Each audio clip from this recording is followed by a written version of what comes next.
محمد یا رب صلی بسم اللہ الرحمن الرحیم۔ سورہ بنی اسرائیل کا رکوع نمبر 4 اور 15ویں پارے کا بھی رکوع نمبر 4 چل رہا تھا۔ ہم آیت نمبر 34 تک پہنچے تھے، وَلَا تَقْرَبُوا مَالَ الْيَتِيمِ، تو یہاں سے انشاءاللہ میں اس کی آج تفسیر شروع کروں گا۔ بسم اللہ الرحمن الرحیم۔ وَلَا تَقْرَبُوا مَالَ الْيَتِيمِ إِلَّا بِالَّتِي هِيَ أَحْسَنُ۔ آپ کو پتہ ہے پچھلے ایپیسوڈ میں اللہ تعالیٰ نے جو آخرت کی کوششیں ہیں بتایا تھا نا، کہ جو آخرت کے لیے کوشش کرتا ہے ان کو پورا بدلہ ملے گا۔ تو وہ کوشش کیا ہے اس کا بیان چل رہا تھا، کہ توحید ہے، پھر والدین کے حقوق ہیں، پھر رشتہ داروں کے، پھر اللہ نے حکم دیا کہ اپنی اولاد کو غربت کے خوف سے قتل مت کرو، پھر زنا کے قریب بھی مت جاؤ، اور پھر یہ کہ ہم نے ولی کو یہ حق دیا ہے کہ وہ قاتل کو قتل کر سکتا ہے، اس سے قصاص لے سکتا ہے۔ اب آگے اللہ تعالیٰ کا حکم ہے وَلَا تَقْرَبُوا مَالَ الْيَتِيمِ إِلَّا بِالَّتِي هِيَ أَحْسَنُ، یتیم کے مال کے قریب بھی مت جاؤ مگر اس طریقے سے جو سب سے بہتر ہو۔ یعنی جیسے زنا کے قریب بھی مت جاؤ تو یتیم کے مال کے بھی قریب مت جاؤ، لیکن زنا میں تو یہ بتایا کہ اس کے قریب کوئی طریقہ جانے کا ہے ہی نہیں، اس میں یہ نہیں کہا کہ اس طریقے سے جو اچھا ہو، نہ، کیونکہ وہ تو حرام ہے۔ البتہ یتیم کے مال کے قریب اس طریقے سے جا سکتے ہو جو اچھا ہے۔ کیا مطلب؟ اس کو محفوظ رکھنے کے لیے تم اس کا مال اپنے قبضے میں لے سکتے ہو، کہ ایسا نہ ہو کہ وہ کمزور ہے اور لوگ اس کا مال کھا جائیں، تو حفاظت کی نیت سے لے سکتے ہو۔ اور سورہ نساء جو گزر چکی ہے اس میں اللہ نے تفصیل بتائی کہ ان یتیموں کو یہ بتاتے رہو کہ ہم نے تمہارا مال اپنے پاس بطور امانت رکھا ہے، اور جیسے ہی تم سمجھدار ہوگے ہم تمہارا مال تمہارے حوالے کر دیں گے، تاکہ ان کو بدگمانی نہ ہو۔ تو اس نیت سے تو جا سکتے ہو ان کے مال کے قریب، ورنہ ان کے مال کو کھانا ایسے ہی حرام ہے جیسے زنا کرنا حرام ہے، اور کسی بھی بری نیت سے ان کے مال کے قریب جانا بھی بہت بڑا جرم ہے۔ تو بری نیت سے ان کے مال کے قریب بھی جانے کی اجازت نہیں ہے، کھانا تو دور کی بات۔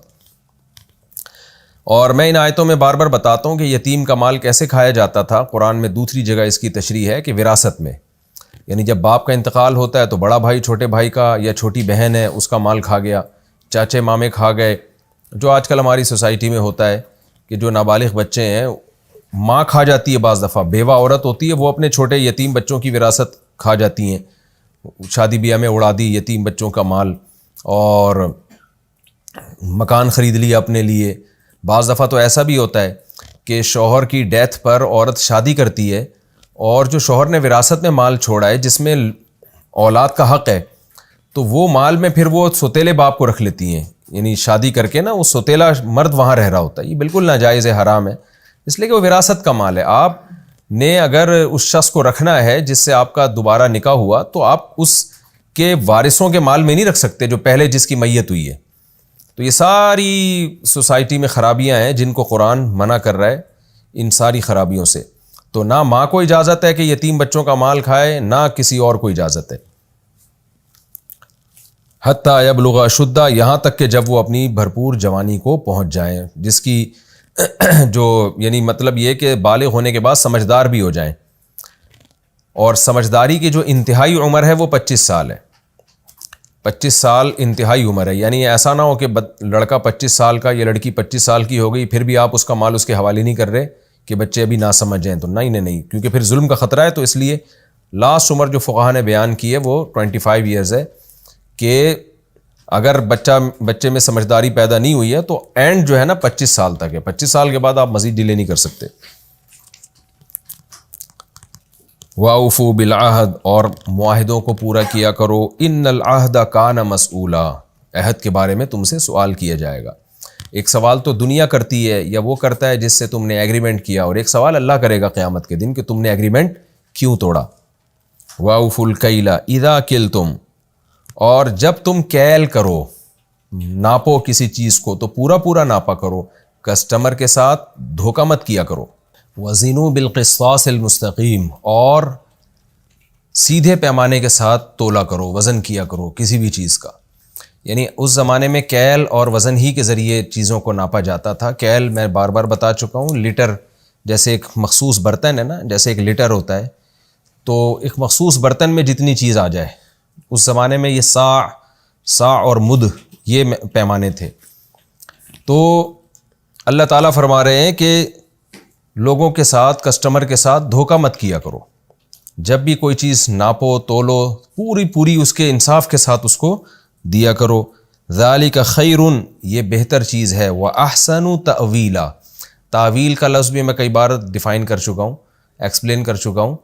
انجام کے لحاظ سے ہم تعویل کہتے ہیں نا کہ جو لفظ ہے اس کا جو معنی ہے, ہم گویا آپ جب اس میں تعویل کرتے ہیں نا تو مطلب یہ ہوتا ہے کہ اس کا جو صحیح معنی ہے اس کو آپ, اس مفہوم کو آپ بیان کر رہے ہیں, تو اس کا انجام بتا رہے ہیں کہ اس کا اصل مطلب کیا ہے.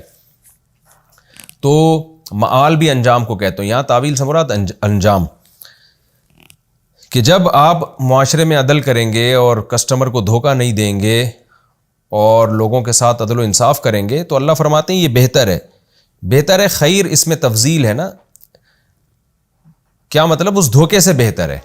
وقتی طور پر تو دھوکہ دینے میں تمہیں پروفٹ زیادہ نظر آ رہا ہے, لیکن اللہ کہتے ہیں حقیقت میں ایسا نہیں ہے, یہ زیادہ بہتر ہے. بہتر کیوں ہے؟ احسن تأویلا, انجام کے اعتبار سے اچھا ہے.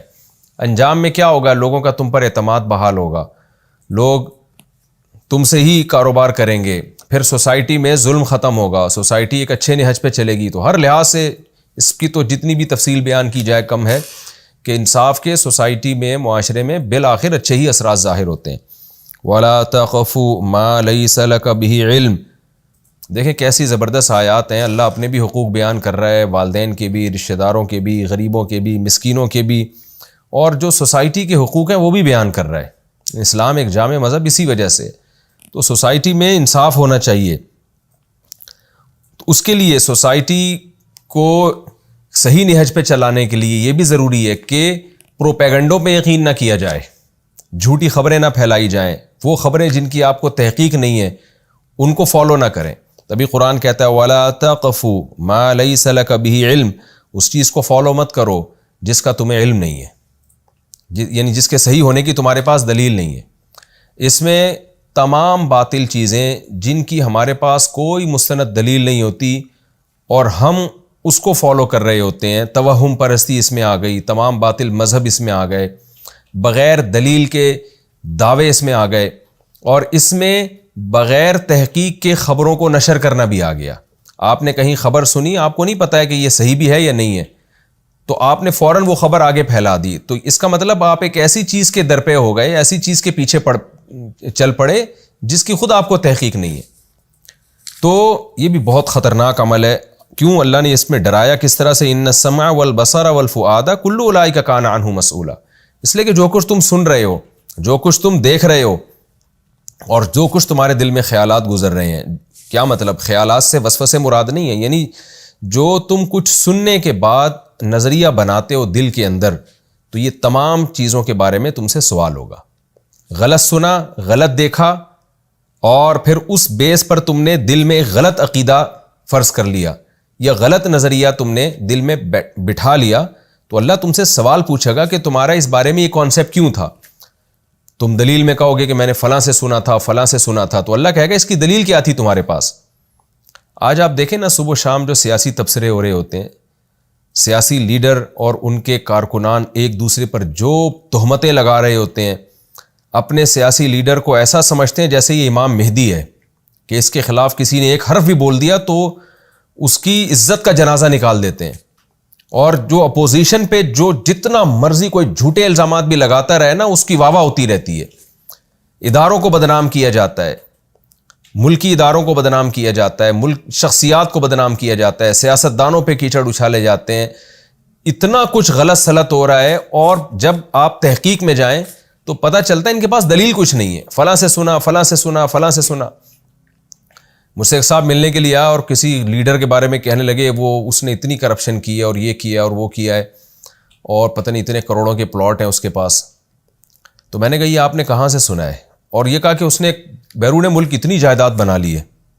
میں نے کہا یہ آپ کے پاس رپورٹ کہاں سے آئی ہے؟ پھر میں نے ان سے کہا کہ میں جس کی آپ بات کر رہے ہو میں اس کی حمایت نہیں کر رہا, ہو سکتا ہے اس سے ڈبل جائیداد بنائی ہو, لیکن آپ کے پاس کیا رپورٹ ہے؟ تو انہوں نے جو بتایا کہ فلاں سے سنا فلاں, میں نے کہا ہو سکتا ہے وہ جھوٹ بول رہے ہوں, ان کا تو دشمنی ہے اس سے. وہ تو اب جب سیاسی اختلاف ہوتا ہے تو فریق مخالف کو جتنا بدنام کرنے کی کوشش کی جا سکتی ہے, کم سمجھا جاتا ہے اس کو ہماری سوسائٹی میں. تو بھائی نا عقیدت میں ایسے اندھے ہو جایا کریں کہ اگر آپ کو کوئی اچھا لگ رہا ہے تو بس اچھا سمجھیں اس کو، اتنا نہ کہ اگر کوئی اس پر عیب اس کے پر اعتراض کرتا ہے اور اس پہ جو ہے نا اس کو کسی خرابی کو ہائی لائٹ کرتا ہے تو آپ ایک دم ایسے منہ سے جھاگ نکلنا شروع ہو جاتا ہے کہ جیسے اس نے امام مہدی پر اعتراض کر دیا ہے. لیکن دوسرے اور آپ اس کو کہتے ہیں بغیر دلیل، لیکن جب آپ دوسرے پہ طنز کرتے ہیں، دوسرے پہ الزامات لگاتے ہیں، تو آپ کا بھی وہی طریقہ ہوتا ہے جو سامنے والے کا تھا. اور ہمارے ملک میں تو جس کا جو آپ کے ساتھ ہے تو اس کے جو ہے نا وہ اس کے تو 700 خون بھی معاف ہیں، اور جو آپ کے ساتھ نہیں ہے اس کا حج بھی باطل ہے. یعنی اتنا ہمارے ہاں یہ سب چیزیں چل رہی ہیں، اور پوری دنیا اسی پروپیگنڈے پہ چل رہی ہے کہ جب بھی کسی چیز کو سوسائٹی میں پھیلایا جاتا ہے تو خوب جھوٹ بولا جاتا ہے، خوب پروپیگنڈا کیا جاتا ہے. بعض لوگوں نے اپنا ایک اصول بنایا ہوا ہے کہ جو بھی طاقتور ہے نا، پاورفل ہے، اس کی مخالفت ہی کرنی ہے. یہ بھی ہمارے یہاں ایک بہت بڑا عیب ہے. جو الزام کمزور کو یعنی طاقتور پہ غلط الزام لگانے کو ایک خوبی سمجھا جاتا ہے اور اس کو حق پرستی سمجھا جاتا ہے. تو اسلام میں یہ نہیں ہے کہ طاقتور ہے یا کمزور ہے، اسلام میں کہ جو آپ الزام لگا رہے ہیں اس الزام کی آپ کے پاس کوئی مضبوط دلیل ہے یا نہیں ہے. اگر ہے تو طاقتور ہو یا کمزور ہو دونوں کو بلا بلا کہا جائے گا، اور اگر آپ کے پاس مضبوط دلیل نہیں ہے تو بھائی چاہے طاقتور ہو یا کمزور ہو کسی کو بھی آپ برا نہیں کہہ سکتے. اس کی مثال ایسے ہے نا، سڑکوں پہ جب آپ جائیں کوئی بڑی گاڑی والے سے جب ایکسیڈنٹ ہوتا ہے نا، کہ اس کی بڑی گاڑی ہو اور اس کا جو ہے نا تھوڑا پروٹوکول ہو، تو لوگ ہمیشہ بڑی گاڑی والے کو ہی پکڑ کے کوٹ رہے ہوتے ہیں. کیوں؟ ایک بدگمانی ہے کہ بھائی یہ چونکہ بڑے لینڈ لارڈ فیملی سے تعلق ہے اور اس کے حکومت کی سطح پہ کوئی اچھا عہدہ ہے تو اسی نے غلطی کی ہوگی. یہ بالکل غلط ہے. میں نے ایسے روڈوں پہ واقعات دیکھے ہیں جس میں بعض دفعہ غلطی رکشے والے کی ہوتی ہے، بائک والے کی ہوتی ہے، 100% غلط ہوتا ہے، لیکن چونکہ وہ کمزور ہے تو لوگ اسی پہ ترس کھا رہے ہوتے ہیں. اور لوگ کیا کرتے ہیں کہ جی جو بڑی گاڑی میں جا رہا ہے طاقتور ہے اس کو مار رہے ہوتے ہیں پکڑ کے. کیا آپ نے کیا دیکھا کہ غلطی کس کی ہے؟ نہیں جی، بدگمان کہ یار یہ بڑا ہے تو اس میں تکبر ہوگا تو یقیناً یہی ہٹ کرے گا سامنے والے کو. بعض دفعہ ایسا ہوتا بھی ہے کہ تکبر میں آ کے وہ خیال نہیں کرتا ڈرائیونگ کے دوران لوگوں کا، لیکن بعض دفعہ اس کے برعکس بھی ہوتا ہے. تو ہمارے ہاں دلیل جس چیز کو سمجھا جاتا ہے وہ دلیل ہوتی نہیں ہے. تو یہ سب بدگمانیاں. اسی طرح یاد رکھیں فقہا سے بھی لوگ بدگمان ہوتے ہیں. آپ کا علم کم ہے، آپ نے ایک فقیہ کا مسئلہ سنا، فوراً یوٹیوبرز اس کے خلاف کلپ بنا دیتے ہیں جو نئے نئے اسکالرز آ رہے ہیں کہ دیکھو امام حنیفہ نے یہ لکھا، امام شافعی نے یہ لکھا، فلاں عالم نے یہ لکھا، فلاں بزرگ نے یہ لکھا، یہ سب 2 نمبر ہیں. تو آپ اتنی جلدی بدگمان کی ہوتے ہیں؟ آپ اس کی تحقیق کریں. ہو سکتا ہے ان کی دلیل تک آپ کا دماغ نہ پہنچا ہو، آپ کی وہاں تک نالج نہ ہو، یا آپ کا مینٹل لیول ہی نہ ہو ان کی دلیل کو سمجھنے کی، آپ میں صلاحیت ہی نہ ہو. تو ہر جگہ بدگمانیاں، بغیر دلیل کے الزامات. یوٹیوب پہ آپ دیکھ لیں کسی کو بھی ذلیل کرنا ہو، رسوا کرنا ہو، 2 منٹ لگتے ہیں اس کی عزت کا جنازہ نکالنے میں. میں تفسیر میں ایسے واقعات نہیں سناتا، لیکن ابھی ایک مثال سامنے آئی، مولانا طارق جمیل صاحب پہ الزام لگائے گئے 49 ارب کی جو ہے ان کے بینک سے ٹرانزیکشن ہوئی ہے. اس کو اتنا پروموٹ کیا گیا کہ میں بھی سمجھنے لگا کہ ایسا ہوا ہوگا، لیکن چندے وندے کی رقم آئی ہوگی، ظاہر ہے وہ کرپٹ تو نہیں ہے. لیکن جب میں متعلقہ لوگوں سے ملا، بینک والوں سے ملا جا کے، تو انہوں نے کہا کہ ایسا کچھ بھی نہیں ہے. تو میرا خیال یہ تھا کہ ایف بی آر والوں نے غلط نوٹس بھیجا ہے، تو انہوں نے بتایا کہ ایف بی آر نے بھی کوئی نوٹس نہیں بھیجا. آپ دیکھیں کچھ بھی جب صحیح ذرائع سے آپ تحقیق کرتے ہیں نا تو کچھ بھی نہیں نکلتا، لیکن پروپیگنڈا ایسے ہو جاتا ہے. مفتی نعیم صاحب رحمۃ اللہ علیہ جب ان کا انتقال ہوا تو ان کے بیٹوں پر یہ تہمتیں لگی، الزام لگا اربوں روپے کا. جب میں نے جا کے ان کے پرسنلی ملا، یا میں تو بینک مینیجر سے بھی ملا، تو انہوں نے بھی کہا کچھ بھی نہیں ہے، اتنے پیسے ہی نہیں ان کے اکاؤنٹ میں پڑے ہوئے. لیکن آپ میڈیا پہ خبریں دیکھیں کیسی چل رہی ہیں اور لوگ تبصرے کر رہے ہیں. تو میں لوگوں کے شخصی واقعات اس تفسیر کے لیکچر میں نہیں بتاتا، لیکن یہاں میں آپ سے بتا رہا ہوں کہ ہم اپنی موت خود ہی مر جائیں گے. اور اسی طرح یاد رکھو غیر مسلم کے بارے میں بھی بدگمانی جائز نہیں ہے جب تک آپ کے پاس دلیل نہ ہو. بعض دفعہ ہر چیز امریکہ کے کھاتے میں ڈالی جا رہی ہوتی ہے، بعض دفعہ ہر چیز غیر مسلموں کے کھاتے میں ڈالی جا رہی ہوتی ہے. اصل میں یہ ان کو پروموٹ کر رہے ہیں، اصل میں یہ نہیں چاہتے. بعض دفعہ وہ ان کو اس سے کوئی غرض ہی نہیں ہوتا، ہم ہی نہیں چاہ رہے ہوتے ترقی کرنا. تو ان آیات کا خلاصہ یہی ہے کہ لا تقف ما لیس لک بہ علم، جس کی تمہارے پاس مضبوط دلیل نہ ہو اس کے پیچھے مت چلو، اس کو فالو مت کرو. کیوں؟ ان السمع والبصر والفؤاد، تم سے تمہارے اعضاء کے بارے میں سوال کیا جائے گا، بغیر تحقیق کے بات کان لگا کے تم نے سنی کیوں؟ جب تمہیں پتہ ہے یہ اس بات کا اہل ہی نہیں ہے تو سنتے کیوں ہو؟ اور ایسی چیز دیکھتے کیوں ہو جس کے بارے میں تمہیں خود یقین نہیں ہے کہ یہ جو میں دیکھ رہا ہوں یہ حقیقت میں ایسے ہے یا نہیں ہے، اور اس سن اور دیکھنے کے بعد پھر تم دل میں غلط عقیدے کیوں بناتے ہو، غلط کانسیپٹ کیوں بنا دیتے ہو؟ تو جب تک ہمارے پاس کسی بات کی کوئی دلیل نہ ہو تو ہم اس وقت تک اس کو فالو نہیں کر سکتے۔ اچھا، اس آیت کا بعض لوگوں نے غلط مفہوم بھی بیان کیا۔ ہر آدمی، میں نے بتایا نا، فرقہ پرست لوگ قرآن کی آیتوں کو غلط جگہ پھیرتے ہیں۔ بعض لوگوں نے کہا کہ دیکھو جو لوگ مجتہدین کو فالو کرتے ہیں ان کے پاس بھی تو مسئلے کی دلیل نہیں ہوتی، صرف اس بیس پہ فالو کر رہے ہوتے ہیں کہ فلاں عالم کا قول ہے۔ تو خوب سمجھ لیں، فَاسْأَلُوا أَهْلَ الذِّكْرِ إِن كُنتُمْ لَا تَعْلَمُونَ، قرآن کا حکم ہے اگر تمہارے پاس علم نہیں ہے تو پھر تم علماء سے پوچھو، کیونکہ ہر چیز کا ہر ایک کے پاس علم نہیں ہوتا۔ تو ایسی صورت میں دلیل عالم، ایک عامی آدمی کے لیے عالم کا قول ہی دلیل ہوگا۔ جیسے آپ نے میڈیکل سائنس کا علم حاصل نہیں کیا تو ڈاکٹر سے آپ پوچھیں گے، تو یہ چیز اندھی تقلید نہیں کہلائے گی، یہ تو قرآن کا حکم ہے کہ جس چیز کا علم نہیں ہے تو اہل علم سے پوچھو۔ میڈیکل سائنس کا علم نہیں ہے تو ڈاکٹر جو کہے گا اس کو ماننا پڑے گا۔ تو یہ اس میں داخل نہیں ہے کہ لا تخف ما لیس لک بہ علم، بلکہ یہ اس میں داخل ہے کہ تمہارے پاس علم ہے۔ علم کیا ہے کہ عقل بھی یہ کہتی ہے، علم بھی یہ کہتا ہے کہ جو جس فیلڈ کا ماہر ہوتا ہے اس کو فالو کیا جاتا ہے۔ تو اس میں فقہا کو فالو کرنا یہ اس آیت کے تحت داخل ہے۔ یہ بغیر دلیل کے کسی کو فالو کرنا نہیں ہے، بلکہ جس کے عالم اور مجتہد ہونے پر دلیل قائم ہو چکی ہے، اور وہ دلیل ہے اجماع امت۔ جیسے امام بخاری نے کہہ دیا کہ یہ تمام احادیث میں صحیح لے کر آیا ہوں تو امت نے مان لیا۔ کیوں؟ ہمارے پاس امام بخاری کے برحق ہونے کی دلیل ہے۔ وہ دلیل کیا ہے کہ اجماع ہے کہ پوری امت نے ان کو مانا ہے، ان کے محدث ہونے کو تسلیم کیا، علم حدیث میں ان کے کمال کو تسلیم کیا۔ تو ایسے ہی مجتہدین کے اجتہادی صلاحیتیں اور ان کے ایک کامل علم کو پوری امت نے مانا ہے۔ تو اب اگر کوئی ان کو فالو کرتا ہے تو دلیل ہی کو فالو کرنا کہلائے گا۔ مصنف ابن ابی شیبہ اور مصنف عبدالرزاق اور دیگر حدیث کی کتابوں میں صحابہ کرام، تابعین کے بہت کثرت سے ایسے فتوے موجود ہیں جن میں ان سے فتویٰ لیا گیا، انہوں نے دلیل نہیں دی بلکہ بس فتویٰ دے دیا کہ یہ جائز ہے یہ ناجائز ہے۔ تو ظاہر ہے اس کو ہم اندھی تقلید نہیں کہہ سکتے۔ وجہ اس کی ہے کہ صحابی رسول کی بات پر عمل کر رہے ہیں نا ایک شخص، اور صحابی بھی وہ جو نبی کے پاس انہوں نے اتنا ٹائم گزارا ہو۔ تو ایسے بہت سارے فتوے ہمیں ملتے ہیں حدیث کی کتابوں میں کہ ایک تابعی آئے اور صحابی رسول سے مسئلہ معلوم کیا، انہوں نے جواب دے دیا۔ تو اب اس کو ہم یہ نہیں کہیں گے وہ بغیر دلیل کے کسی بات کو مان رہے ہیں۔ بھائی بغیر دلیل کے نہیں مان رہے، ایک ایسے شخص کی بات کو مان رہے ہیں جس کا برحق ہونا دلیل سے ثابت ہے۔ تو ایسے کی بات کو ماننا دلیل ہی کو فالو کرنا کہلاتا ہے۔ جیسے کہ حدیث میں آتا ہے انما شفاء العی السؤال، عاجز کی جو شفا ہے نا وہ سؤال میں ہے۔ جو علم سے، جس کے بعد خود علم نہیں ہے تو وہ سوال کرے گا تو جو اسے جواب ملے وہی اس کو اسی میں شفا ملے گی۔ البتہ یہ ضرور ہے کہ وہ علماء جن کے پاس علم تو ہے مگر قرائن سے یا دلائل سے پتہ چل جائے کہ یہ اہل باطل کو فالو کرتے ہیں یا یہ خواہشات نفسانیہ کو فالو کرتے ہیں، مسائل بتانے میں اللہ کے خوف سے کام نہیں لیتے، امت کو گمراہ کرتے ہیں، پھر ایسے علماء کو فالو کرنا اس آیت کی روشنی میں حرام ہوگا۔ جیسے آپ کو پتہ چل جائے کوئی ڈاکٹر 2 نمبر ہے تو کتنا ہی بڑا ڈاکٹر ہو آپ اس سے علاج نہیں کرائیں گے۔ تو عالم بھی ہو، باعمل بھی ہو۔ باعمل کا مطلب اس میں اللہ کا اتنا خوف ہو کہ وہ لوگوں کو میں غلط بیانی سے کام نہ لیتا ہو۔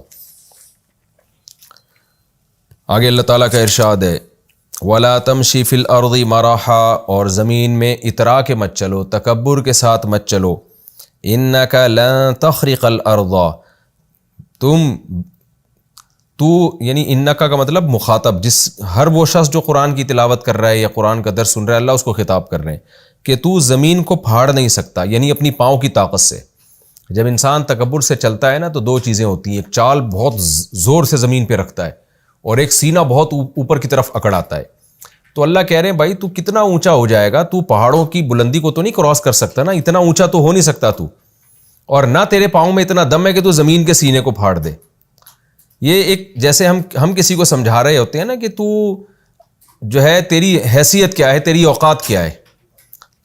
صبح و شام ہم محاوروں میں اس طرح کے جملے استعمال کرتے ہیں نا کہ تو کیا کر سکتا ہے۔ جیسے قرآن مشرکین کے بارے میں کہتا ہے کہ تم جن بتوں کو پوجتے ہو ایک مکھی تک تو بنا نہیں سکتے وہ۔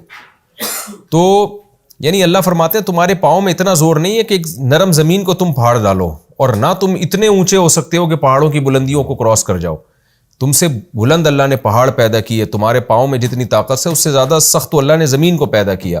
تو یہ ایک سمجھانے کے لیے کہ انسان پہ تکبر زیب نہیں کرتا. اگر آپ پاورفل ہیں تو آپ سے بھی زیادہ طاقتور چیزیں اس دنیا میں موجود ہیں. کل ذالک کان سیئہ. اب جو پچھلے رکوع سے اللہ نے مضمون شروع کیا تھا نا کہ اللہ نے کہا ہے کہ تم اللہ کے سوا کسی کی عبادت نہ کرو, والدین کی اطاعت کرو, یعنی وہ تمام کوششیں جو آخرت کے طلبگار کرتے ہیں ان تمام کوششوں کا اللہ نے تفصیل سے بیان کیا. اور پھر آخر میں اللہ خلاصہ بیان کر رہے ہیں کل ذالک, یہ جتنے آرڈر میں نے تمہیں دیے ہیں, کان سیئہ, ان میں جو بھی تم برا کرو گے, ان کا جو بھی برا ہے, ان کا برا کیا ہے؟ جو آرڈر دیا کرنے کا اس کو نہ کرنا برا, اور جس سے روکا اس کا کرنا برا. تو اس کا جو بھی سیئ ہوگا, جو بھی اس کی برائی ہوگی, عند ربک مکروہا, تو یہ ساری چیزیں تیرے رب کے نزدیک ناپسندیدہ ہیں. یعنی شرک کرنا بھی ناپسندیدہ, اللہ کی عبادت نہ کرنا بھی ناپسندیدہ, والدین کے ساتھ اچھا سلوک نہ کرنا بھی ناپسندیدہ, رشتہ داروں کو نہ دینا بھی ناپسندیدہ, یتیم اور مسکینوں کا خیال نہ کرنا بھی ناپسندیدہ, اور یتیم کا مال کھانا, قتل نفس, یہ تمام چیزیں, ناپ تول میں کمی کرنا, یہ تمام کام, اور پروپیگنڈے سے متاثر ہونا, بغیر دلیل کے خبروں کو پھیلانا اور بغیر دلیل کے چیزوں کو فالو کرنا, یہ تمام کے تمام کام, زنا کے قریب جانا, یہ تمام کے تمام کام وہ ہیں جو تیرے رب کے نزدیک ناپسندیدہ ہیں. آگے اللہ نے فرمایا ذالک مما اوحی الیک ربک من الحکمہ, یہ وہ باتیں ہیں جو تیرا رب اے محمد صلی اللہ علیہ وسلم تیری طرف وحی کر رہا ہے, اور حکمت کی باتیں ہیں یہ. ولا تجعل مع اللہ الہا آخر, توحید سے مضمون کو شروع کیا اللہ نے, اور توحید ہی پہ اس مضمون کو ختم کیا. ولا تجعل مع اللہ الہا آخر, اور اے مخاطب اللہ کے ساتھ کسی کو معبود نہ بنانا. یعنی اللہ نے بتا دیا ان تمام موضوعات میں, ان تمام احکام میں میری نظر میں سب سے امپورٹنٹ عقیدہ توحید ہے. کیا مطلب؟ اگر کسی کے پاس توحید نہیں ہے یا خدا ہی کا منکر ہے وہ, تو پھر جو مرضی نیکیاں کرتا رہے, اللہ کو اس کی کوئی پرواہ نہیں ہے. پھر وہ ناپ تول میں کمی نہ بھی کرے, لوگوں سے خوش اخلاقی سے بھی پیش آئے, تو اس کا تو اللہ نے پچھلے رکوع میں 2 رکوع پہلے بتا دیا کہ جو دنیا کا طلبگار ہوگا, دنیا میں تھوڑا بہت جتنا مقدر میں ہوگا ہم دے دیں گے, آخرت میں کوئی حصہ نہیں ہے. لہذا اللہ نے فرمایا ولا تجعل مع اللہ الہا آخر, اور اللہ کے ساتھ کسی اور کو معبود نہ بنا, فتلقی فی جہنم, کہ تو پھینک دیا جائے گا جہنم میں, ملومن, اس طور پر کہ تو قابل ملامت بھی ہوگا, مدحورا, دھتکارا ہوا ہوگا, ذلیل کر کے رسوا کر کے پھینکا جائے گا تجھے. پھر اللہ شرک کی خاص نوعیت کا ذکر کرتے ہیں, چونکہ یہ صورت مکی ہے, بنی اسرائیل سے یہود و نصارہ سے اس میں کم خطاب ہے, مشرکین مکہ سے زیادہ خطاب ہے. تو مشرکین مکہ میں 2 ہی قسم کے شرک تھے, ایک بتوں کی عبادت, اور ایک بڑا شرک کیا تھا؟ فرشتوں کو اللہ کی بیٹیاں کہنا. تو اللہ کہتے ہیں افا اصفاکم ربکم البنین, کیا تمہارے رب نے تمہارے لیے لڑکوں کو منتخب کر لیا؟ یعنی تم اپنے لیے چاہتے ہو کہ لڑکے ہوں, اور یہ انتخاب بھی تو اللہ کی طرف سے ہے نا, کہ لڑکوں میں اللہ نے زیادہ صلاحیت رکھی ہے, تو ماں باپ چاہتے ہیں لڑکا پیدا ہو ہمارے یہاں, تو اللہ تمہارے لیے لڑکوں کو سلیکٹ کرے, اور جب اپنی باری آئے تو اپنے لیے فرشتوں میں سے بیٹیاں ٹھہرا لے, ان کو بیٹیاں بنا لے اپنی. تو تمہیں کیا ہو گیا؟ انکم لتقولون قولا عظیما, تم ایسی بات کہتے ہو جو بہت بڑی بات ہے, یعنی بہت بھاری بات ہے یہ, گناہ کے اعتبار سے اور غلط ہونے کے اعتبار سے. تو اللہ کے لیے تو بیٹے کی نسبت بھی حرام ہے, جیسے کہ عیسائی کہتے ہیں حضرت عیسیٰ ابن مریم کو معاذ اللہ کہ اللہ کا بیٹا ہے. قرآن نے کہا یہ اتنا بھاری جملہ ہے کہ قریب ہے کہ آسمان پھٹ جائے. لیکن جو اللہ کی طرف بیٹیوں کو منسوب کر دیں تو اللہ انہی کے کلچر کے حساب سے جواب دے رہے ہیں. اس کو کہتے ہیں الزامی جواب, کہ تم اتنی نفرت کرتے ہو بیٹیوں سے کہ تم ان کو زندہ دفن کر دیتے ہو, اپنی طرف تم بیٹی کی نسبت پسند نہیں کرتے, اور اللہ کی طرف کیسے نسبت کر رہے ہو؟ تو یہ کہتے ہیں الزامی کہ جس چیز کو وہ برا سمجھ رہے ہیں تو اسی کو بطور دلیل کے پیش کرنا, ورنہ اللہ کی طرف تو بیٹے کی نسبت بھی حرام اور بیٹی کی نسبت بھی حرام. یہ بھی رکوع ہمارا الحمدللہ کمپلیٹ ہو گیا. اب ہم اگلے رکوع کی طرف چلیں گے, اور اس رکوع میں بھی اللہ نے بہت سارے مضامین, بہت سارے احکامات بیان کیے. اگر یہ احکام ہماری زندگی کا حصہ بن جائیں تو کیسا دنیا میں انقلاب آ جائے, کیسا دنیا میں امن و امان ہو جائے. سارے غیر مسلم اگر مسلم ہو جائیں اور ان احکام کو فالو کرنا شروع کر دیں, مسلم ہوئے بغیر پورے طور پر ان احکام کو فالو کرنا ممکن نہیں ہے. ان احکام میں اللہ نے حکم دیا نا کہ معاہدے کو پورا کرو.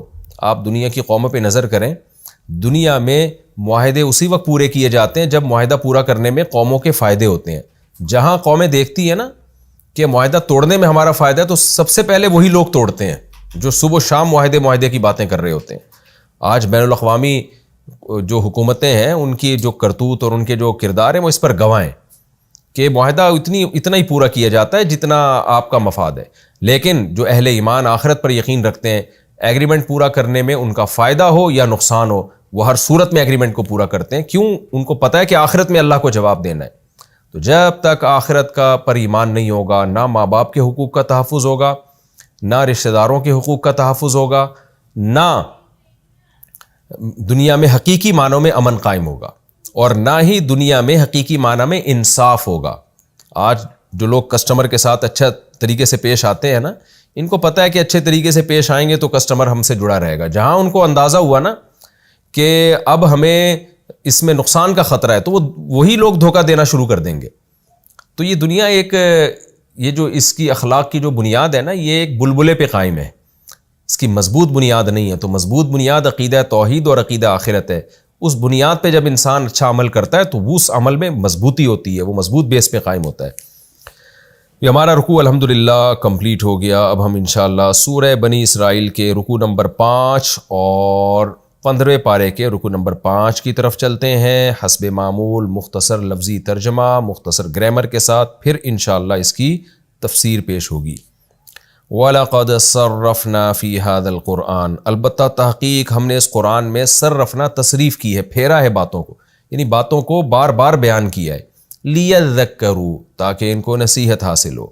وَمَا يَزِيدُهُمْ إِلَّا نُفُورًا، لیکن یہ ہمارا پھیرنا، بار بار احکام کو مکرر لے کے آنا، ریپیٹ کرنا، توحید کے مضمون کو، آخرت کو، پھر مختلف احکامات کو ریپیٹ کرنا، ما یزیدہم، ان لوگوں میں اضافہ نہیں کرتا، الا نفورا، مگر نفرت کے اعتبار سے، یعنی ان کی نفرت میں اور اضافہ ہو رہا ہے.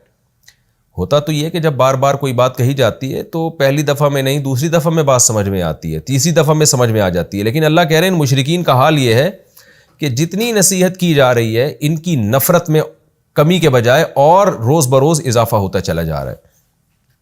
قُلْ لَوْ كَانَ مَعَهُ آلِهَةٌ، اے نبی آپ ان کو ایک دلیل دیجئے شرک کی نفی کی. آپ نے جو دعویٰ کیا ہے نا ایک خدا ہے، اس کے ساتھ کوئی شریک نہیں، ان کو ایک دلیل دیجئے. لَوْ كَانَ مَعَهُ آلِهَةٌ، بتاؤ اگر اللہ کے ساتھ اور بھی معبود ہوتے، الہ کی جمع آلہہ، کما یقولون، جیسے کہ یہ لوگ دعویٰ کرتے ہیں. اذا لبتغوا، اذن کا مطلب اذ کان کذا، اگر ایسا ہوتا اللہ کے علاوہ اور بھی معبود ہوتے تو لبتغوا، ابتغا کا معنی تلاش کرنا، چاہنا، لابتغوا تھا الف سائلنٹ ہو گیا، لبتغوا الی ذی العرش، تو وہ تلاش کر لیتے عرش والے کی طرف سبیلا، کوئی نہ کوئی راستہ، وہ بھی وہاں پہنچ جاتے، یعنی لڑ پڑتے، لڑائیاں ہو جاتی.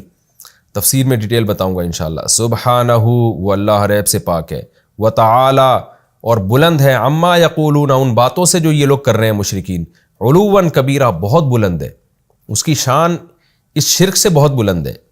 تسبح لہ السماوات، پاکی بیان کرتی ہے اس اللہ کے لیے، پاکی بیان کرتے ہیں اس اللہ کے لیے، السماوات السبع، 7 آسمان، والارض، اور زمین، ومن فیہن، اور آسمانوں اور زمین کے درمیان جو بھی مخلوق ہے، سب کے سب اللہ کی تسبیح بیان کرتے ہیں. وَإِن مِّن شَيْءٍ، اور نہیں ہے کوئی بھی چیز، الا مگر، یسبح، وہ اللہ کی تسبیح بیان کرتی ہے، بحمدہ، اس کی حمد کے ساتھ.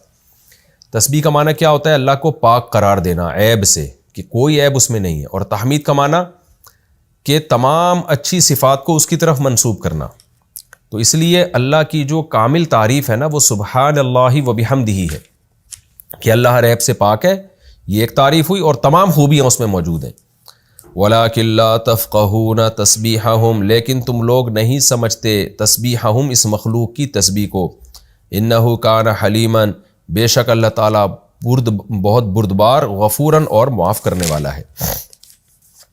وَإِذَا قَرَأْتَ الْقُرْآنَ، اور جب اے مخاطب تو یا اے محمد صلی اللہ علیہ وسلم آپ قرآن کی تلاوت کرتے ہیں، جعلنا بینک وبین الذین لا یؤمنون بالآخرہ، تو ہم بنا دیتے ہیں آپ کے درمیان اور ان لوگوں کے درمیان جو آخرت پر ایمان نہیں لاتے، حجاباً، ایک پردہ، مستورہ، چھپا ہوا، ایک پردہ حائل ہو جاتا ہے جو ان کو نہ سننے دیتا ہے نہ سمجھنے دیتا ہے. وجعلنا علی قلوبہم، اور ہم بنا دیتے ہیں ان کے دلوں پر، اکنتاً، کن کا معنی حجاب، پردہ، یعنی ہم ان، اور اکنہ اس کی جمع، ہم آپ کے اور قرآن کو سمجھنے کے ہم ان کے اور قرآن کو سمجھنے کے بیچ میں ایک پردہ ڈال دیتے ہیں، یعنی قرآن کی فہم ان کے دل تک پہنچتی نہیں ہے، ایک پردہ حائل کر دیتے ہیں۔ وفی آذانہم وقرا، اور ان کے کانوں میں، آذان اذن کی جمع ہے، کانوں میں وقرا، ٹاٹ نہیں ہوتا جو بوتل میں لگا دی جاتی ہے، تاکہ یہ پھر سن بھی نہیں سکتے۔ وَإِذَا ذَكَرْتَ رَبَّكَ فِي الْقُرْآنِ وَحْدًا، اور جب آپ اپنے رب کا تذکرہ کرتے ہیں قرآن میں، وحدہ صرف اسی رب کا، صرف اسی کی حمد و ثنا، اسی کی تعریفیں کرتے ہیں، وَلَّوْا عَلَىٰ أَدْبَارِهِمْ، تو یہ بھاگتے ہیں اپنی پشتوں پر، نفورا، نفرت کرتے ہوئے۔ نحن اعلم، اللہ کہتے ہیں ہم زیادہ جانتے ہیں، بما یستمعون به، اس چیز کو جس چیز کو یہ سن رہے ہوتے ہیں، ہم خوب اس کی حالت کو اچھی طرح سمجھتے ہیں کہ یہ کیا سن رہے ہیں، یعنی جب وہ قرآن سن رہے ہوتے ہیں، تفسیر میں ڈیٹیل آئے گی انشاءاللہ۔ اذ یستمعون الیک، جب یہ سن رہے ہوتے ہیں آپ کی طرف، یعنی جب انہوں نے کان آپ کی طرف لگایا ہوا ہوتا ہے تو اس وقت یہ کیا سن رہے ہوتے ہیں، ہمیں اس کی حقیقت خوب معلوم ہے۔ وَإِذْ هُمْ نَجْوَىٰ، اور اس وقت کی حقیقت بھی معلوم ہے، اذ ہم نجوا، جب یہ سرگوشی کر رہے ہوتے ہیں، نجوا کہتے ہیں سرگوشی کرنا۔ اذ یقول الظالمون، اور یہ ظالم جب کہہ رہے ہوتے ہیں، یعنی سرگوشی میں کیا کہہ رہے ہوتے ہیں، جب یہ ظالم لوگ کہہ رہے ہوتے ہیں، ان تتبعون الا رجلا مسحورا، کہ تم نہیں اتباع کرتے مگر اس شخص کی جو ایک ایسا شخص ہے مسحورا، جس پر جادو ہوا ہوا ہے۔ یہ سب باتیں ہم سنتے ہیں۔ انظر، اے محمد دیکھ صلی اللہ علیہ وسلم، کیف ضربوا لک الامثال، کیسے تیرے لیے یہ بیان کر رہے ہیں مثالیں، یعنی گویا اللہ کو بھی تعجب ہو رہا ہے کہ تیرے لیے کیا عجیب عجیب مثالیں بیان کر رہے ہیں، کہہ رہے ہیں تیرے بارے میں کہ لوگوں جس کو تم فالو کر رہے ہو اس پہ جادو ہوا ہوا ہے۔ فضلوا، پس یہ لوگ گمراہ ہو گئے، فلا یستطیعون سبیلا، پس ان میں استطاعت ہی نہیں ہے راستے تک پہنچنے کی، سیدھے راستے کی استطاعت ہی سلب ہو گئی ہے ان میں۔ وقالوا، اور کہتے کیا ہیں یہ، اذا کنا عظاما، کہ بھلا جب ہم ہو جائیں گے عظام، ہڈیاں، عظم ہڈی کو کہتے ہیں، عظام اس کی جمع، ورفاتن، اور چورا چورا، رفات چورے چورا جو ہوتا ہے نا، جو ہڈی جو قبر میں جا کے سڑ کے بالکل چورا چورا ہو جاتی ہے، کہ بھلا جب ہم ہڈی ہو جائیں گے اور چورا چورا ہو جائے گی ہماری لاش، انا، تو کیا ہم ہوں گے، لمبعوثون، تو کیا ہم دوبارہ مبعوث کیے جائیں گے، اٹھائے جائیں گے، خلقاً جدیدہ، نئی تخلیق میں۔ یعنی عجیب بات، یعنی قرآن خود تعجب کر رہا ہے کہ دیکھو یہ کیسی باتیں کر رہے ہیں۔ کہتے ہیں کہ محمد صلی اللہ علیہ وسلم کی باتیں سنو، تو کیا جب ہم بوسیدہ ہڈیاں ہو گئے اور بھورا بھورا چورا چورا ہو گئے تو کیا ہم دوبارہ نئی تخلیق میں اٹھائے جائیں گے؟ قل، اے نبی آپ ان سے کہہ دیجئے، کونو حجارتن، تم بن جاؤ پتھر، او حدیدن، یا لوہا، او خلقن، یا ایسی مخلوق بن جاؤ، مما یکبر فی صدورکم، جو بہت بڑی ہو تمہارے سینوں میں، مما یعنی اس مخلوق میں سے ہو، یکبرو جو بہت بڑی ہو، فی صدورکم تمہارے سینوں میں۔ بڑی کا مطلب کیا ہے کہ زندہ ہونے کے لحاظ سے بہت عجیب ہو، یعنی جیسے پتھر کو زندہ کرنا تو اور مشکل ہے نا، لوہے کو زندہ کرنا اور مشکل ہے، تو اس سے بھی زیادہ سوچ سوچ کے ایسی مخلوق بن جاؤ جس کا زندہ کرنا تمہارے خیال میں ناممکنات میں سے ہو، تو ایسی مخلوق بن جاؤ۔ تو فسیقولون، اے نبی جب آپ ان سے یہ بات کریں گے نا، تم پتھر یا لوہا بن جاؤ، تو فوراً یہ پوچھیں گے، من یعیدنا، اچھا ہم یہ بن گئے تو پھر ہمیں کون زندہ کرے گا؟ قل، کہہ دیجئے، الذی فطرکم اول مرہ، وہ ذات پیدا کرے گی جس نے فطرہ پیدا کیا تمہیں، اول مرہ پہلی مرتبہ۔ فسینغضون الیک رؤوسہم، ینغضون سر کو ہلائیں گے، جیسے نا کوئی فرما برداری میں سر کو ہلا رہا ہوتا ہے، تو فسینغضون الیک رؤوسہم، لیکن یہ مقصد ان کا فرما برداری نہیں بلکہ طنز کرنا ہے، تفسیر میں ڈیٹیل آئے گی انشاءاللہ۔ فسینغضون الیک رؤوسہم، تو یہ آپ کی طرف سر کو ہلا کے کہیں گے، آپ کی طرف سر کو ہلائیں گے، ویقولون، اور کہیں گے متى ہوا، وہ کب ہوگا بھئی، یہ کب یہ واقعہ ہوگا؟ قل، کہہ دیجئے، عسیٰ ان یکون قریبا، امید ہے کہ یہ قریب ہی ہو، دوبارہ زندہ ہونے کا عمل۔ یوم یدعوکم، یہ اس دن ہوگا جس دن اللہ تمہیں پکارے گا، فتستجیبون بحمدہ، استجابہ کہتے ہیں پکار پر لبیک کہنا، تم اللہ کی تعریف کرتے ہوئے اس پکار پر لبیک کہو گے۔ وَتَظُنُّونَ، اور تم اس وقت یہ سمجھ رہے ہوگے، إِن لَبِثْتُمْ، کہ تم نہیں ٹھہرے دنیا میں، إِلَّا قَلِيلًا، مگر بہت تھوڑے وقت۔ یہ جی اس رکوع کا لفظی ترجمہ ہو گیا، اب ہم اس کی تفسیر کی طرف چلتے ہیں۔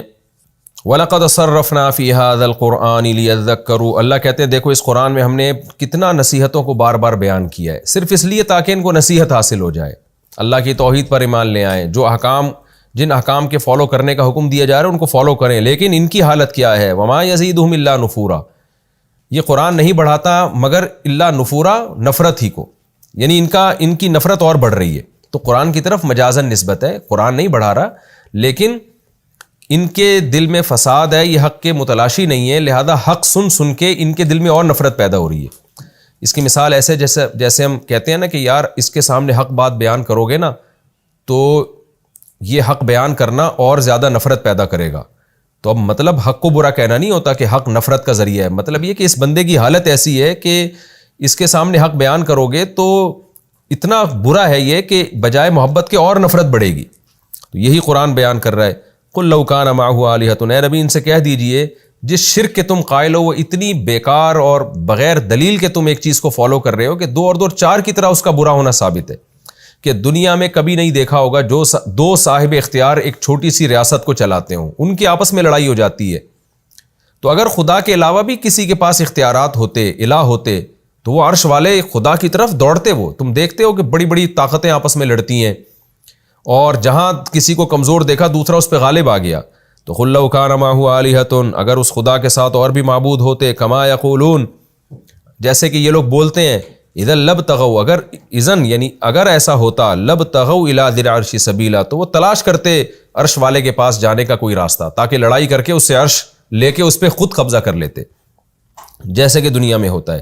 اور ایک اور مقام پہ اس مضمون کو بیان کیا گیا کہ لو کان فیہما آلہۃ الا اللہ لفسدتا، زمین میں اللہ کے سوا بھی معبود ہوتے ہیں تو زمین آسمان کا نظام ہی تباہ و برباد ہو جاتا۔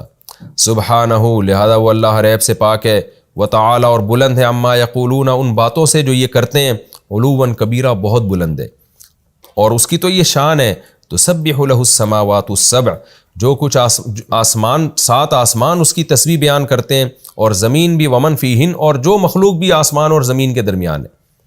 یہ تسبیح جو ہے نا بذریعہ حال بھی ہوتی ہے، اور جو اللہ نے ان کو قوت گویائی جو ان کے شان کے مناسب ہے اس حساب سے بھی ہوتی ہے۔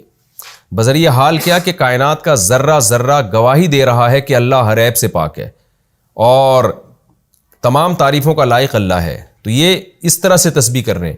اور بزبان قال کیا ہے وہ ہم نہیں سمجھتے، جیسے کہ قرآن میں آگے آ رہا ہے، تم نہیں سمجھتے اس کی تسبیح، لیکن معجزاتی طور پر اللہ تعالیٰ بعض دفعہ سنا دیتے ہیں۔ جیسے داؤد علیہ السلام جب اللہ کی حمد و ثنا کرتے تھے تو قرآن میں آتے پہاڑوں سے بھی لا الہ الا اللہ کی آوازیں آنا شروع ہو جاتی تھی۔ صحیح بخاری کی حدیث ہے، عبداللہ بن مسعود رضی اللہ تعالیٰ عنہ فرماتے ہیں کہ ہم نے کھانے کے لقموں کو تسبیح کرتے ہوئے خود اپنے کانوں سے سنا ہے رسول اللہ صلی اللہ علیہ وسلم کی موجودگی میں۔ تو وہ کیسے تسبیح کرتے ہیں اللہ اس کی حقیقت جانتا ہے۔ وَإِن مِّن شَيْءٍ إِلَّا يُسَبِّحُ بِحَمْدِهِ، اور کوئی بھی ایسی چیز نہیں ہے جو اللہ کی حمد کے ساتھ اس کی تسبیح نہ بیان کرتی ہو۔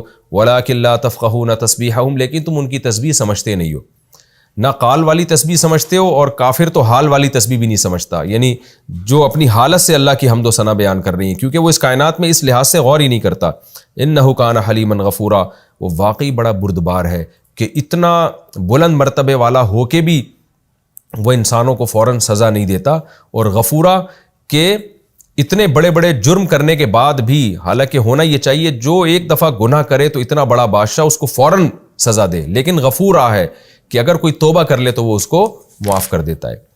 آگے اللہ تعالیٰ فرماتے ہیں وَإِذَا قَرَأْتَ الْقُرْآنَ جَعَلْنَا بَيْنَكَ وَبَيْنَ الَّذِينَ لَا يُؤْمِنُونَ بِالْآخِرَةِ حِجَابًا مَسْتُورًا۔ دیکھیں ہم تو اردو میں قرآن پڑھ رہے ہیں نا، جن کو عربی میں پورے طور پہ سمجھ میں آتا ہے تو ان پر تو کیا اثر ہوتا ہوگا، اور جن کی زبان میں نازل ہوا، جو بلاغت کے قاعدے سمجھتے تھے، ان پر کیا اثر ہوتا تھا۔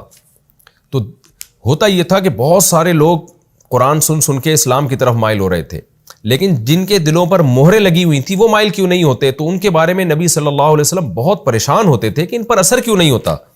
قرآن نے اس کا تذکرہ کیا کہ اے محمد صلی اللہ علیہ وسلم، جب آپ قرآن کی قرات کرتے ہیں، جعلنا بینک وبین الذین لا یؤمنون بالآخرہ، کہ جو آخرت پر ایمان نہیں لے کر آتے، ہم ان کے اور قرآن کے آپ کے اور ان کے درمیان حجاب مستورہ، ایک چھپا ہوا پردہ ڈال دیتے ہیں، یعنی ضد اور عناد کی وجہ سے ایک ایسا پردہ ڈال دیتے ہیں کہ یہ آیتیں جو ان کی حقیقت ہے ان تک پہنچتی نہیں ہے۔ یہ ایک تمثیل ہے، ایسا نہیں ہے کہ کوئی واقعی میں کوئی پردہ ہو۔ تو ایک چھپا ہوا پردے سے کیا مراد ہے کہ وہ پردہ ان کے دلوں پر ہے، ان کی ضد اور ہٹ دھرمی کا پردہ ہے۔ تو جب بھی کوئی انسان ضدی اور ہٹ دھرم ہوتا ہے نا، تو اس کی نگاہوں پہ پردے پڑ جاتے ہیں، حق اور اس کے درمیان ایک ایسا پردہ حائل ہو جاتا ہے جو اس کو بات سمجھنے کی توفیق ہی نہیں دیتا، بات سمجھنے کی صلاحیت ہی اس سے ختم کر لیتا ہے۔ تو یہ ایک تمثیل کے ذریعے سمجھایا جا رہا ہے۔ آگے فرماتے ہیں کہ سمجھنے کی صلاحیت بھی ختم، وَجَعَلْنَا عَلَىٰ قُلُوبِهِمْ أَكِنَّةً أَن يَفْقَهُوهُ، اور ہم ان کے دلوں پر بھی پردے ڈال دیتے ہیں اس بات سے کہ یہ اس قرآن کو سمجھیں، اور ان کے کانوں پہ بھی ٹاٹ لگا دیتے ہیں اس بات سے کہ اس قرآن کو سنیں، یعنی ظاہری طور پر تو سن رہے ہوتے ہیں لیکن نفع والا سننا نہیں ہوتا۔ بالکل ان کی مثال ایسے ہے کہ جیسے کوئی کانوں میں ٹاٹ لگا کے بیٹھا ہو تو اس کو کیا سمجھ میں آئے گا، تو ان کی بھی ایسے ہی مثال ہے۔ وَإِذَا ذَكَرْتَ رَبَّكَ فِي الْقُرْآنِ وَحْدَهُ، اور جب آپ اکیلے اللہ کا قرآن میں تذکرہ کرتے ہیں، صرف اسی کی حمد و ثنا جیسے کہ پورے قرآن میں ہے، وَلَّوْا عَلَىٰ أَدْبَارِهِمْ نُفُورًا، تو نفرت سے اپنی پیٹھ پھیرتے ہوئے بھاگتے ہیں۔ یہ ان کو اچھا نہیں لگتا کہ صرف خدا کا تذکرہ کیوں ہو رہا ہے، ان کے معبودوں کا بھی ہونا چاہیے، تو یہ توحید سے اتنی نفرت کرتے ہیں، حالانکہ اللہ نے توحید پر اتنے دلائل قائم کر دیے۔ وقت ہمارا مکمل ہو چکا ہے اور تفسیر کا کچھ حصہ باقی ہے، تو انشاءاللہ ہم اگلے ایپیسوڈ میں سورہ بنی اسرائیل کے رکوع نمبر 5 اور 14ویں پارے کے رکوع نمبر 5 کی ہم آیت نمبر 47 یعنی نحن اعلم بما یستمعون بہ، اس آیت سے انشاءاللہ میں تفسیر کا آغاز کروں گا۔ اللہ تعالی ہمیں سمجھنے کی اور عمل کی توفیق عطا فرمائے۔ وما علینا الا البلاغ۔